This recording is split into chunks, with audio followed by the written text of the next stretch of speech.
تو کیا election commission نے اپنے تفصیلی فیصلے کے اندر بتا دیا ہے کہ کس پولیٹیکل پارٹی کو مزید کتنی سیٹیں جائیں گی، یا پھر ابھی اس کے اوپر ایک فردر پریس ریلیز آئے گی اور بتایا جائے گا، یا کتنی سیٹوں کے اوپر اب جو ہے وہ نشست ملے گی، کتنی جنرل سیٹوں کے اوپر ایک مخصوص نشست ملے گی؟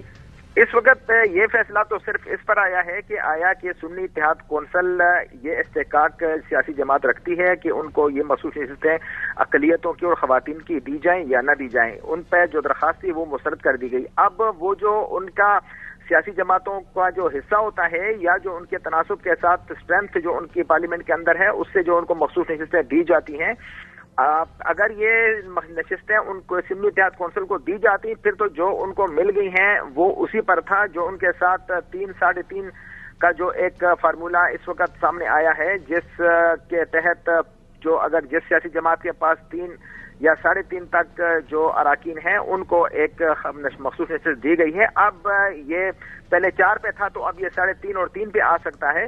اب باقی سیاسی جماعتوں میں اسی انداز سے اسی تناسب سے ظاہر ہے، یہ تو بڑا obvious ہے کہ ادھر نہیں جائیں گی تو باقی جو اس وقت پارلیمان کے اندر موجود ہیں لوگ، ان کے اندر جو پولیٹیکل پارٹیز ان کے پاس چلی جائیں گے. بہت شکریہ ظاہر مشوانی صاحب.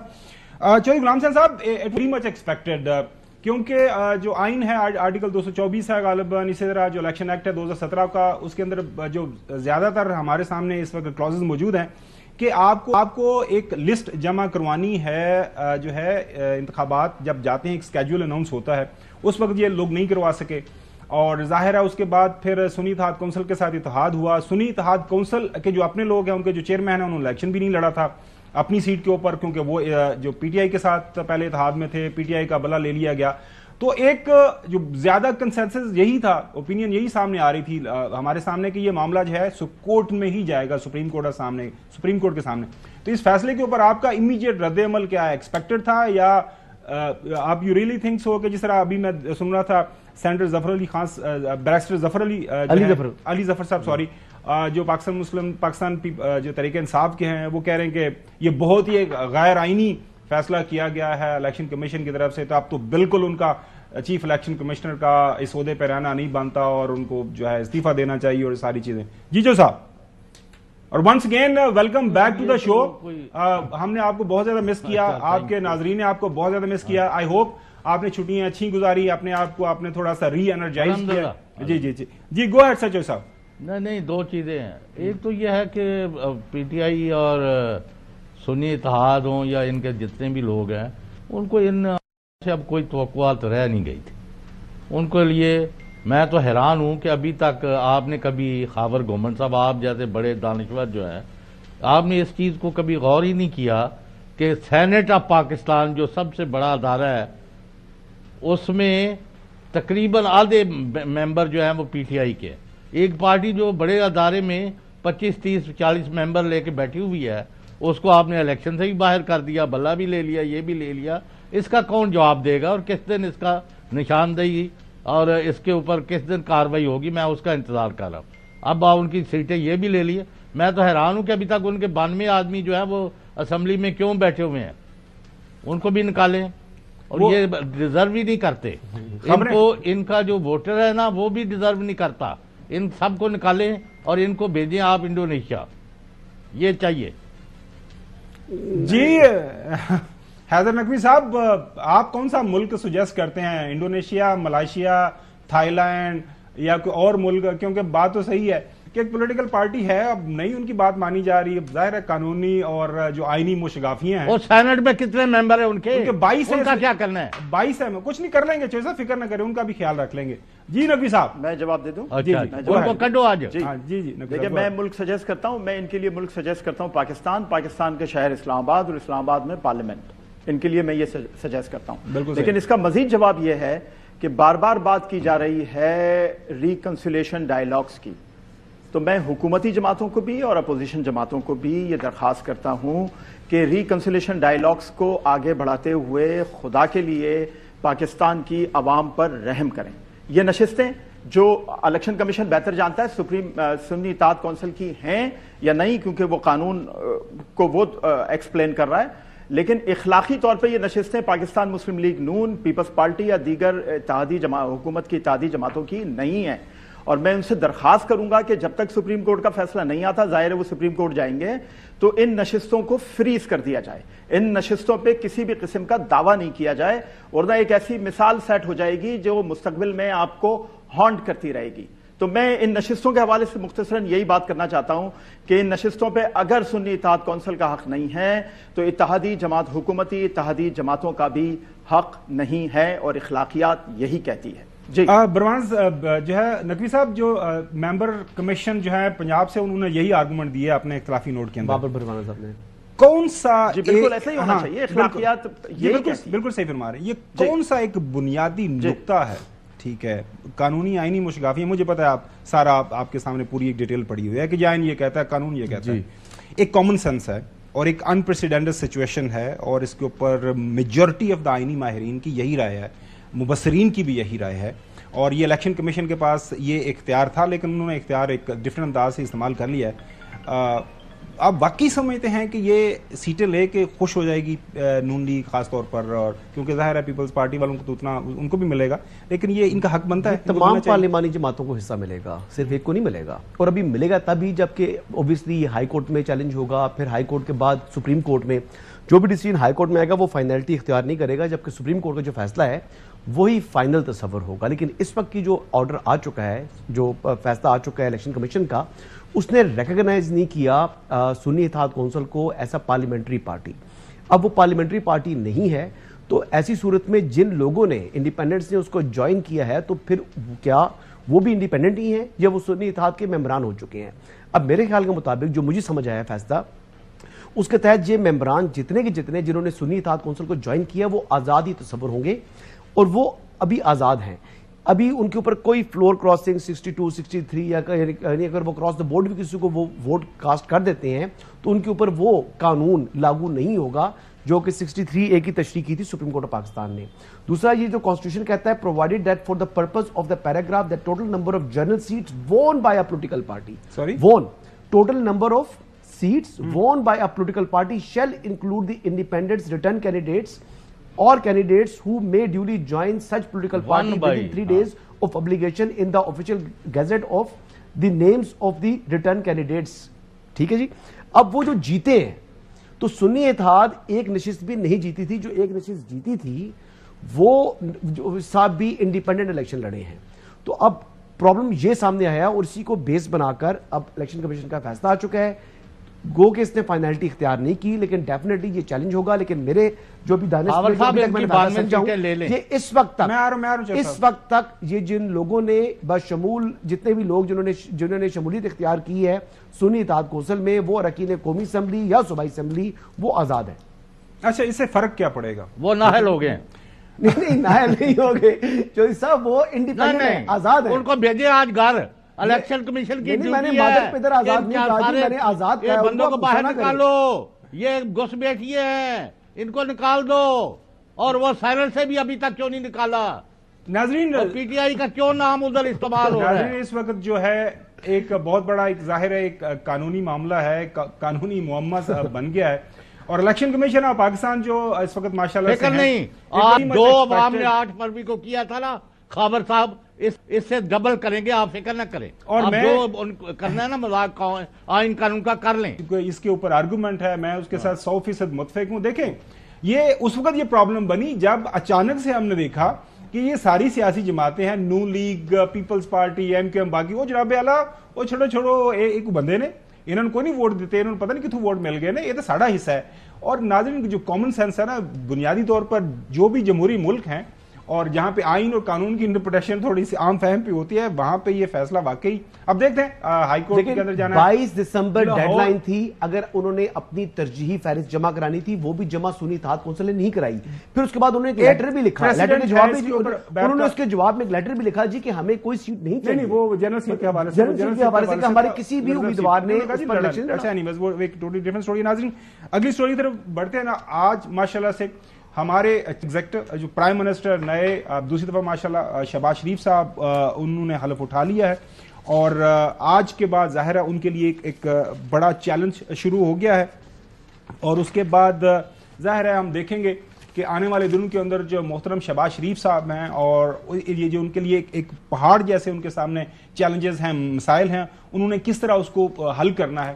اب کوئی بھی جب نئی حکومت آتی ہے ناظرین، اس کا جو ایک یقین کا لیول ہے، جو کانفیڈنس لیول ہے، اس کو بڑے غور سے دیکھا جاتا ہے. آپ نے کس طرح آنے والے چیلنجز کا سامنا کرنا ہے، آپ کی پارٹی سے جو آوازیں آتی ہیں، آپ کی پارٹی کے جو سینئر لیڈران ہیں جو اس کے اوپر بات کرتے ہیں، تو پتہ چل رہا ہوتا ہے کہ کتنے یہ جیئرڈ اپ ہیں، کتنے یہ انرجیٹک ہیں، کس طرح انہوں نے سامنے سارے مسائل اور ان کے چیلنجز کا سامنا کرنا ہے. ناظرین زیادہ دور کی بات نہیں ہے، کل ہی اس وقت آپ کو پتا ہے کہ پاکستان مسلم لیگ نون ہے، ان کی پریزنس پنجاب کے اندر ہی ہے. اس دفعہ تو پنجاب کے اندر بھی کافی ان کو مار پڑی ہے. پنجاب کے پریزیڈنٹ جو ہیں پارٹی کے رانا ثناءاللہ صاحب جو ہے اپنا الیکشن تو وہ ہار گئے ہیں. جب ان سے سوال کیا گیا جناب اعلیٰ، چلیں آپ نے بڑے زور سے آنا تھا، آپ نے 2/3 میجورٹی لینی تھی، آپ نے سادہ اکثریت لینی تھی، وہ تو آپ کو نہیں ملی، تو وہ تو سارا کچھ نہیں ملا، تو اب کیا کریں گے آپ؟ پھر جو ہے رانا ثناءاللہ صاحب سے جب پوچھا گیا تو ان کا جو جواب سن کے کم از کم میں بحیثیت پاکستانی اور اس کے بعد بحیثیت میڈیا پرسن میں تو نقوی صاحب کافی پریشان ہو گیا ہوں. آپ کو سناتے ہیں. جس کرائسس میں ملک ہے، اس کرائسس سے نکلنے کا واحد راستہ یہ تھا کہ پی ایم ایل این پہ بھروسہ کیا جاتا اور اسے سمپل میجورٹی دی جاتی، اس حکومت کو میاں نواز شریف جو ہے وہ لیڈ کرتے، تو اگلے 2 سال میں یقین تھا کہ پاکستان جو ہے وہ اس دلدل سے جو ہے وہ نکل جاتا.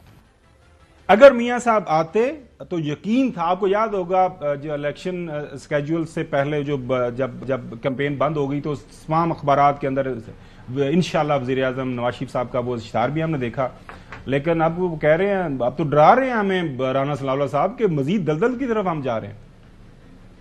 اب جب ایسا نہیں ہو سکا، میری رائے میں یہ عوامی فیصلہ جو ہے میں اس سے متفق نہیں ہوں. میں سمجھتا ہوں یہ صورتحال جو ہے یہ ہمیں مزید جو ہے وہ دلدل کی طرف یا مزید جو ہے وہ خرابی کی طرف لے کے جا سکتی ہے. دوبارہ سے ایک چانس جو ہے وہ لینے پی ایم ایل این جو ہے وہ جو گورنمنٹ فارم کرنے جا رہی ہے. اب یہ چانس ہے، یہ کامیاب بھی ہو سکتا ہے اور یہ ناکام بھی ہو سکتا ہے. چانس ہے ناظرین، کامیاب بھی ہو سکتا ہے، ناکام ہو سکتا ہے. خدا کے واسطے ہم کو فٹ بال کا میچ کھیل رہے ہیں یا کرکٹ میچ کھیل رہے ہیں. عباسی آج کل جو پاکستان مسلم لیگ نون کا حصہ تھے ناظرین، وہ کچھ ناراض ہیں. ایک ان کے سینیٹر ہیں سابقہ جاوید عباسی صاحب، وہ کیا فرما رہے ہیں اپنی سابقہ یا موجودہ پارٹی کے حوالے سے؟ چلنے کا تو نہیں پتا، لیکن ہر دن یہ اپنے ذمہ ایک بڑی بدنامی لے کے یہ ایسا بوجھ اٹھانے جا رہے ہیں جس میں مجھے لگتا ہے کہ اس کے نیچے یہ خود ہی دفن نہ ہو جائیں. اور ہمارے پیارے دوست اور خاص طور پر حسن ایوب کے بڑے ہی قریبی ہیں جاوید لطیف صاحب، وہ کیا فرما رہے ہیں یہ بھی سن لیں ناظرین. یہ کوئی خوشی کی یا کوئی مانگی ہوئی چیز نہیں ہے، بلکہ ایک تھوپی گئی چیز ہے. یہ حکومت جو بنائی جا رہی ہے یا جس طرح بنوائی جا رہی ہے، کیا یہ ڈیلیور کر پائے گی؟ نہیں کر پائے گی. نقوی صاحب میں آپ سے شروع کرتا ہوں. کوئی کامنٹس ہمارے پاس جو سٹوریز آپ کرتے جاتے ہیں، آپ کا یہ جو انیشیل رد عمل آ رہا ہے ان کے نون لیگ کے لیڈران کی طرف سے، مطلب یہ پارٹی کے لوگ ہیں، سینئر لوگ ہیں، یہ اسے ہم کیا سمجھے؟ دیکھیں، میں مسلم لیگ نون جو بات کر رہی ہے، جو لیڈران بات کر رہے ہیں، یہی ذمہ دار ہیں اس کا جواب دینے کے. میں ان کا ترجمان نہیں ہوں، لیکن اس پوری صورتحال کا میں 3 نقطوں میں جواب دینا چاہتا ہوں اور مجھے بولنے دیجیے گا. سب سے پہلا نقطہ ہے آزادی اظہار، دوسرا ہے دھاندلی اور تیسرا ہے سیاسی چپقلش. ان 3 نقطوں کی بنیاد پر میں سب سے پہلے آزادی اظہار کے بارے میں بات کرنا چاہتا ہوں. آزادی اظہار کیا ہے؟ آزادی یہ اسمبلی میں کیا ہو رہا ہے؟ آزادی اظہار کے نام پہ ہو رہا ہے نا. آزادی اظہار کیا ہے؟ آزادی اظہار ایریا کے حساب سے بدلتا ہے. آپ جب اپنی فیملی کے ساتھ بیٹھے ہوتے ہیں، اپنے بچوں کے ساتھ بیٹھے ہوتے ہیں، اپنی خواتین کے ساتھ بیٹھے ہوتے ہیں، آپ کتنے ہی بڑے دائی کیوں نہ ہو آزادی اظہار کے، لیکن آپ بات وہ کرتے ہیں جو پوری فیملی کے لیے قابل قبول ہو. تو اسی طرح یہ سوسائٹی بھی ہماری فیملی ہے، اس میں ہمارے بچے ہیں، ہماری بہنیں ہیں، ہماری مائیں ہیں، ہماری بیٹیاں ہیں. آزادی اظہار کی جب آپ بات کرتے ہیں تو آپ کو اس کا خیال رکھنا بہت ضروری ہے. ایک بات. دوسری بات میں کرتا ہوں دھاندلی کی. بالکل دھاندلی ہوئی ہے، میں مانتا ہوں دھاندلی ہوئی ہے، لیکن کون سے انتخابات میں دھاندلی نہیں ہوئی مجھے بتائیے. ہر انتخابات میں دھاندلی ہوئی، اس کے بعد حکومتیں بھی بنی اور عوام نے اسے قبول بھی کیا. عوام نے قبول کیوں کیا؟ عوام کی مجبوری ہے. عوام کی مجبوری کیوں ہے؟ عوام قصوروار ہے. عوام قصوروار کیوں ہے؟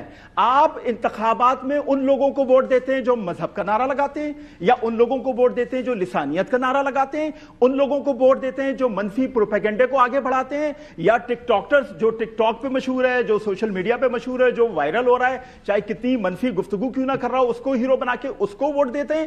جب تک آپ غلط لوگوں کو ووٹ دیتے رہیں گے آپ یہی سب کچھ بھگتتے رہیں گے. مجھے کمپلیٹ کرنے دیں, اس کو بھگتتے رہیں گے. تیسری بات سیاسی چپکلش. بالکل میں آپ کو سیاسی چپکلش گنا دیتا ہوں.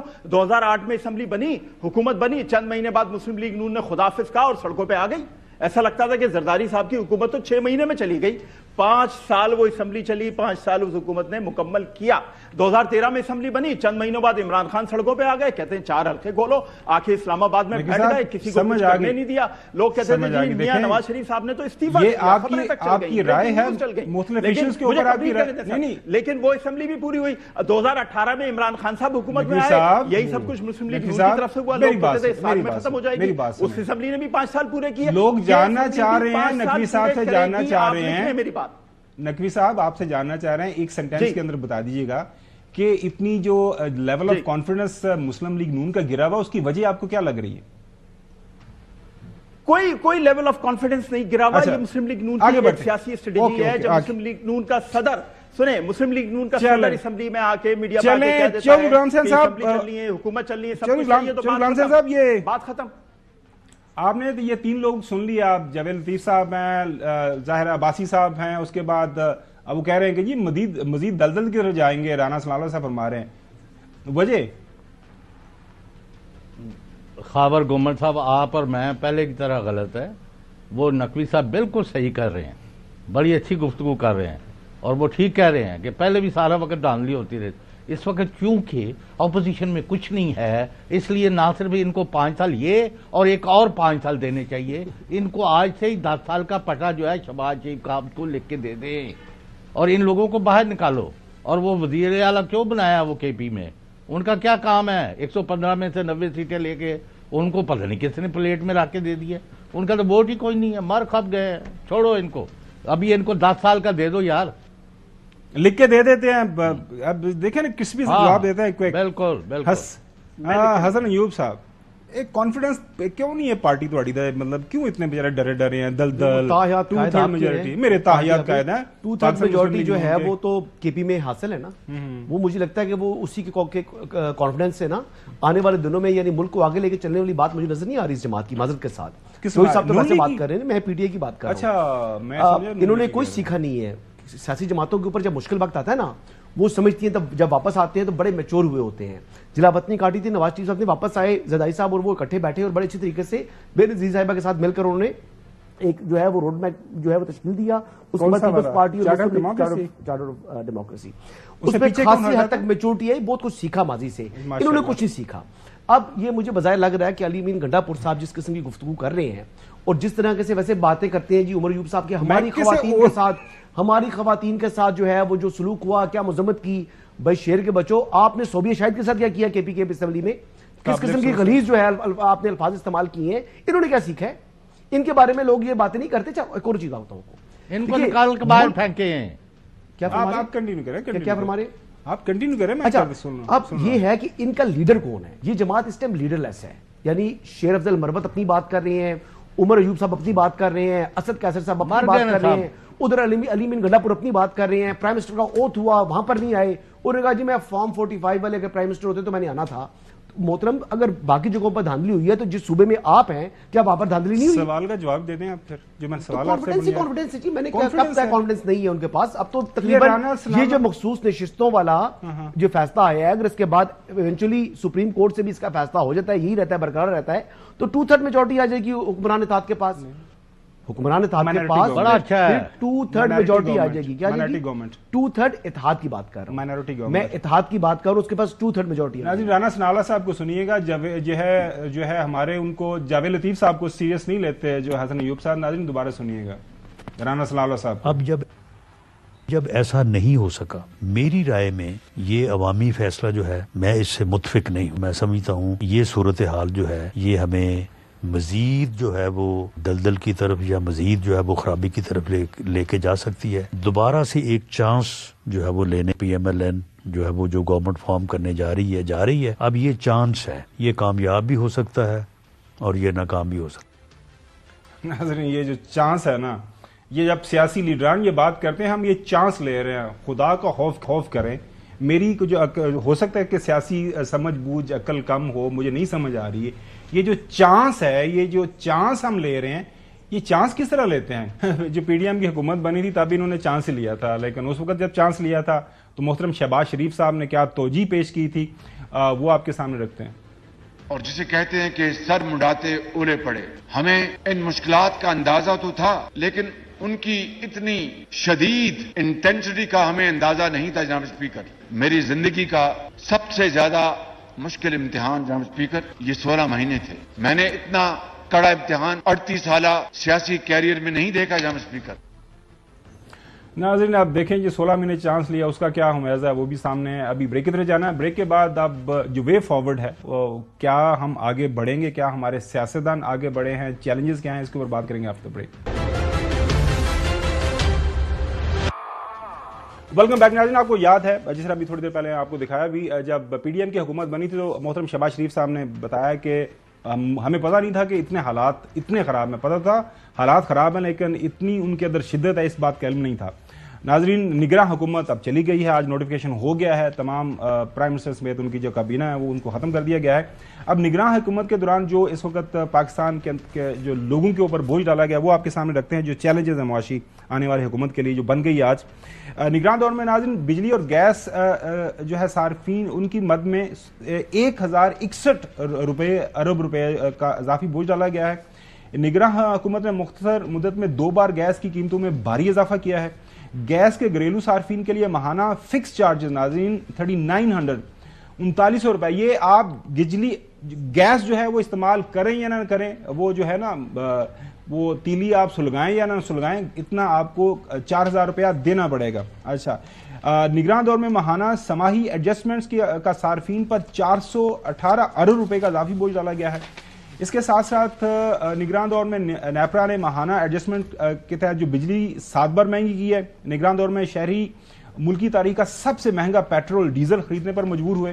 پیٹرول اور ڈیزل کی قیمتیں سپٹمبر 2023 میں بلند ترین سطح پر تھیں ناظرین، اور ملکی تاریخ میں پہلی بار پیٹرول ڈیزل کے فی لیٹر پر 60 روپے تک کی لیوی وصول کی گئی۔ اس کے بعد ناظرین اس وقت جو IMF آج تمام اخبارات کے اندر آپ نے دیکھ لیا کہ IMF کی طرف سے نئی شرائط کیا سامنے آ رہی ہیں، قرضہ ہم نے لینا ہے کیونکہ اس کے بعد ہمارے پاس کوئی آپشن نہیں ہے۔ نئی منتخب حکومت سیلز ٹیکس کی چھوٹ ختم کرے، کھانے پینے اور ادویات پر سیلز ٹیکس 18% کیا جائے، یہ بھی IMF کہہ رہا ہے۔ پیٹرولیم مصنوعات پر سیلز ٹیکس 0 سے بڑھا کر 18% کیا جائے، اور نئی منتخب حکومت 1300 ارب روپے کے نئے ٹیکس لگائے۔ ناظرین یہ ہے سارے کا سارا معاملہ، معاشی بحران آپ کے سامنے، اور آپ کو پتا ہے کہ مولانا فضل الرحمان صاحب پی ڈی ایم کے روح رواں، مفاہمت کے بادشاہ، جنہوں نے ساری وہ ووٹ آف نو کانفیڈنس کی تحریک چلائی، سارا کچھ، وہ کہہ رہے ہیں کہ جناب یہ سسٹم نہیں چل رہا، میں کیوں سسٹم سے باہر ہوں، وہ بتا رہے ہیں۔ ہم نے سسٹم سے باہر رہنے کا فیصلہ کیا ہے۔ میں انشاءاللہ آنے والے دنوں میں یہ بتاؤں گا کہ جو سسٹم کے اندر ہے وہ روئیں گے، اور جو سسٹم سے باہر ہیں وہ جم کر بات کریں گے اور جرأت سے بات کریں گے۔ ملک نہیں چلے گا ان سے، یہ سسٹم چلنے والا نہیں ہے، یہ کولیپس کر جائے گا۔ ناظرین شہباز شریف صاحب کی تقریر ظاہر ہے وہاں پہ شور شرابہ بھی تھا انہوں نے کی، لیکن ان کے پاس میثاق معیشت، میثاق مفاہمت، حکومت کام کرتی ہے، اچھی بات ہے، یہ اس طرح کے آئیڈیاز بھی آنے چاہیے، لیکن اصل کام پرفارمنس ہوتا ہے کسی بھی حکومت کا۔ اس حوالے سے مجھے تو کوئی سمجھ نہیں آئی ان کی تقریر کی، سنیں کیا فرما رہے ہیں۔ میں آج یہاں پر یہ کہنا چاہتا ہوں جناب اسپیکر، جس طرح میں نے 2018 میں بطور حزب اختلاف کے لیڈر کے اپنی پہلی تقریر میں میثاق معیشت کی بات کی تھی، میں نہ صرف آج پھر میثاق معیشت کا اعادہ کرتا ہوں، اس کے ساتھ میثاق مفاہمت کی بھی میں ان کو دعوت دیتا ہوں۔ حضرت یہ میثاق مفاہمت کی بڑی بات ہو رہی ہے، لاہور کے اندر لوگ نکلے باہر جلسے جلوس کرنے کے لیے، کوٹ کے وہ ان کا برگس نکال دیا، اپنے سارے تمام ٹیلی ویژن سکرینز کے اوپر دیکھا۔ کچھ کہتی ہیں بالکل عدالتیں موجود ہیں، ہونا چاہیے، لیکن آج بلاول بھٹو زرداری صاحب نے بھی بات کی، اس کے اوپر بعد میں بات کریں گے۔ بھیا جو ان کے چھوٹے موٹے کیسز ہیں ان کا خیال کریں، یہ جو چھوٹے موٹے کیسز ہوں تو ان کو سوال سننا ہے، مجھے پتا یو آر ویری ایکسائٹڈ، آپ سوال سے پہلے جواب دینا چاہتے ہیں۔ مفاہمت کیسے ہوگی؟ مفاہمت نہیں ہو پائے گی جی، یہ پیشکش بڑی اچھی ہے، بڑی خوش آئند ہے، لیکن مجھے مفاہمت ہوتی ہوئی دکھائی نہیں دے رہی، کیونکہ یہ ویسے باتیں تو کر رہی ہیں لیکن اس جماعت کا ایجنڈا صرف ایک ہوگا۔ اب وہ سیاسی قیدی باقی عام قسم کے جو جرم کیے ہیں وہ تو اپنی جگہ ہیں. اب یہ کہیں گے جی بانی چیئرمین پی ٹی آئی کو چھوڑ دیں. بھائی کیسے چھوڑ دیں؟ سزائیں ان کو عدالتوں نے دی ہیں, حکومت کے پاس چھوڑنے کا اختیار ہی نہیں ہے. اب جب حکومت وہ نہیں چھوڑ پائے گی, یہ جو پیشکش کر رہی ہے, جو کنڈیشنز یہ لگائیں گے, کوئی بھی بات ہوگی اس میں یہ لے کر آئیں گے بانی پی ٹی آئی کو, اس کو چھوڑیں.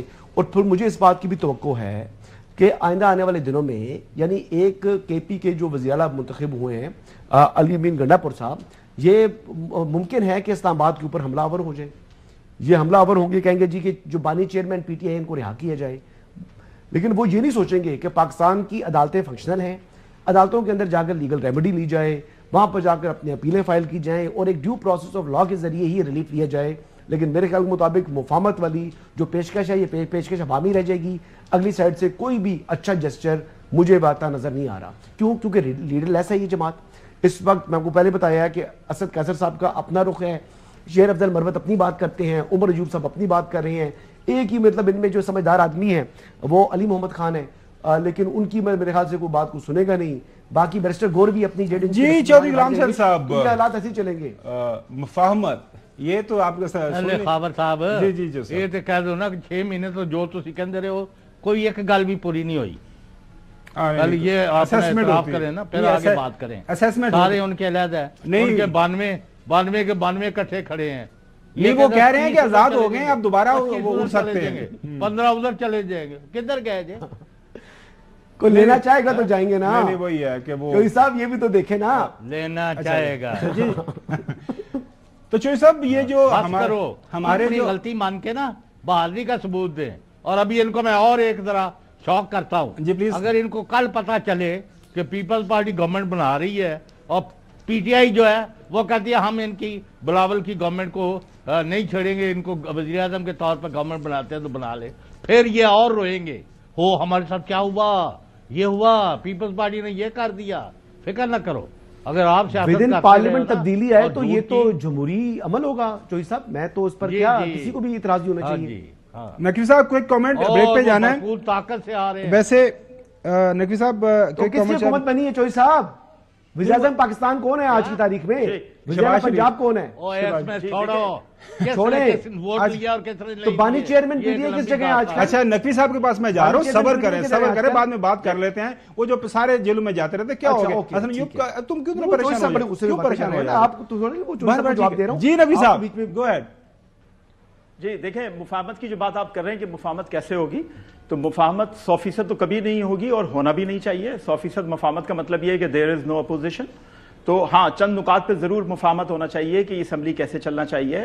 یہ اسمبلی عوام کے احساس کو مد نظر رکھتے ہوئے, عوام کے فائدے کو دیکھتے ہوئے کیسے چلنا چاہیے, اور یہ بہت ضروری ہے. اور رہ گئی بات وہ جو غلام حسین صاحب نے پہلے کیا تھا, میں اس کا جواب دینا چاہ رہا تھا. غلام حسین صاحب نے بڑے محترم ہیں میرے, انہوں نے کہا کہ سب کو اٹھا کے باہر پھینکو. تو یہی بات تو عمران خان 2018 کی اسمبلی میں کرتے تھے کہ اپوزیشن کو اٹھا کے باہر پھینک دو, اپوزیشن کی مجھے ضرورت نہیں ہے, یا تو جیلوں میں ڈالو یا اسمبلی سے باہر پھینکو. تو یہ وہی تسلسل لگتا ہے غلام حسین صاحب نے شاید اسی چیز کو ذہن میں رکھ کے یہ بات کی ہے. جی چلیں ناظرین چھوٹی سی بریک کی طرف جانا ہے. بریک کے بعد بات کریں گے جو اس وقت بلاول بھٹو زرداری صاحب جو فارمولہ پیش کر رہے ہیں. وہ کہہ رہے ہیں کہ میں پہلے بھی بزرگانوں سمجھاتا رہا, بزرگ میری گل نہیں سن رہے, دوبارہ بزرگانوں کو سمجھا رہے ہیں میری گل سن لو. اب ان کی بات کیوں نہیں سنی جا رہی, اور بلاول بھٹو زرداری صاحب اپنے بزرگوں کو کیا فرما رہے ہیں, کیا مشورہ دے رہے ہیں, اس کے اوپر بات کریں گے آفٹر بریک. ویلکم بیک ناظرین. سابقہ اسمبلی کے ایک سیشن میں محترم بلاول بھٹو زرداری صاحب نے اپنے بزرگوں کو مخاطب کر کے کیا بات کی تھی اپنے الوداعی خطاب کے دوران, سنیے. میرا ایک سٹیٹمنٹ تھا جہاں میں نے صدر زرداری کو اور میاں نواز شریف کو اپیل کیا کہ میاں صاحب کو اور زرداری صاحب کو ایسے فیصلے لینا چاہیے جس سے میرے لیے اور مریم شریف صاحبہ کے لیے آگے جا کے سیاست آسان ہو, مشکل نہ ہو. جس طریقے سے ہم چل رہے ہیں ایسے لگتا ہے کہ ہمارے بڑوں نے فیصلہ کیا کہ جو 30 سال آپ لوگوں نے سیاست بھگتا ہے ویسے ہی آپ چاہتے ہو کہ آگے جا کے 30 سال ہم سیاست کریں. ناظرین آج پہلا ان کا خطاب تھا موجودہ جو اسمبلی ہے, اس دوران بھی انہوں نے کوئی اسی طرح کے خیالات کا اظہار کیا. سنیے. میں تمام اپنے بزرگوں سے ایک بار پھر میں نے پچھلے اسمبلی میں اس بات پہ ختم کیا تھا اور اس اسمبلی کا آغاز اس بات سے کرنا چاہ رہا ہوں کہ میں اپنے بزرگوں سے اپیل کرتا ہوں جو 6 دفعہ اس ہاؤس